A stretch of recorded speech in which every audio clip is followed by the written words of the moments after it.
that not only Chinmoy Krishnadas was denied bail, but a lathi charge took place, and a Muslim lawyer associated with this team who was sympathetic, he died.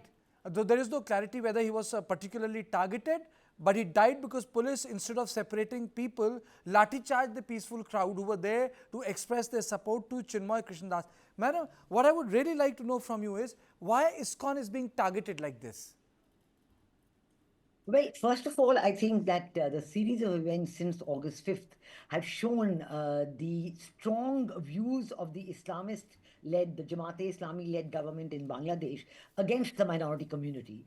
In the beginning, Professor Muhammad Yunus had tried to make some defense and say, no, no, no, no, it's not communal, it is because they are Awami League supporters and so on and so forth. But all that has fallen by the wayside, and we have seen the attacks on the Buddhists in Khadrachari, on the Hindus in Dhaka, in Chittagong, and in Rangpur. In fact, Chinmoy Prabhudas Brahmachari, he was actually had become the leader of the Hindu minority community. He had created his own group, Sammilita, the Sammilita Jote, Sanatan Jagran Jote, and he was holding these huge meetings all over Bangladesh. His most recent meeting over the weekend was in Rangpur, in the north of Bangladesh, and thousands of people had participated, even though there was no permission, and the meeting had to be held about 5 kilometers away from the city, and so on.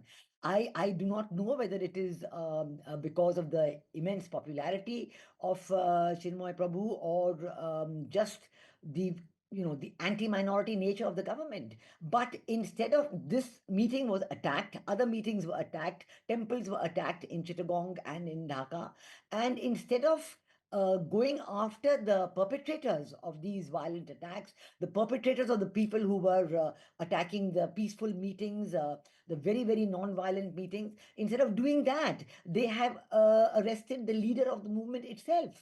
And it is amazing they have charged him with sedition, which is absolutely unbelievable, because in each of the meetings held by the Hindu minorities, the meetings led by Chinmoy Prabhu, first the national anthem is played, the national flag is held up high, but now this charge of sedition is making it very worrisome.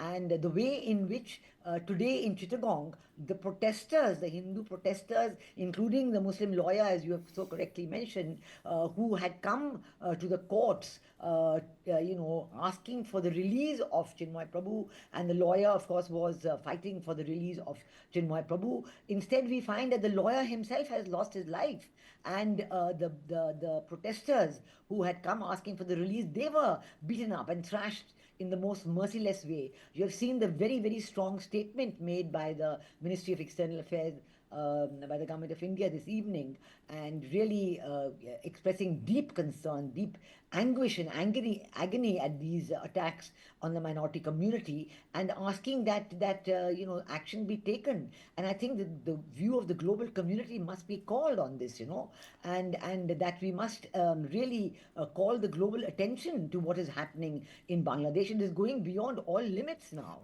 And in fact, Ambassador, you have traveled all over the world. You served in Bangladesh. The question I ask you is something which everyone wants to know. Who is controlling Muhammad Yunus? I mean to say, what are the influencing, operating, and controlling him? Why a man whose simple job was to organize elections is actually changing the template of a country? yes, it is What's your complete. assessment? Yeah, yeah.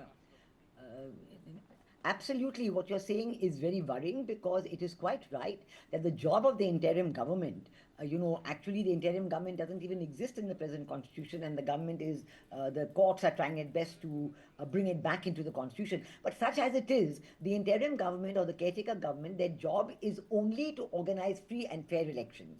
That's all. No policy matters, no policy decisions, nothing. But this government is insisting that no, we must have reforms first and then elections. And who is asking for reforms? The people want elections. The BNP has asked for elections. All the political parties are asking for elections. But the Jamaat-e-Islami, acting on its own, is repeatedly talking only of reforms and saying we'll have, elections only after reforms. Now, Even the reforms, for example, in the beginning when Professor Mohammed Yunus said, yes, I'm going to take action, I'm going to find the perpetrators, in August and September he spoke like that, the ones who are attacking the minority communities. But now he's not even saying that. Now he's saying nothing about the minority communities. He's saying nothing about the perpetrators. He's attacking the people who are asking for reforms. Now, the minority communities, they have an 8-point agenda for reforms. They're saying we want a law to protect minorities. The important point is that the young members of the minority communities in Bangladesh today, the Hindus, the Buddhists, and the Christians, they are determined to stay on.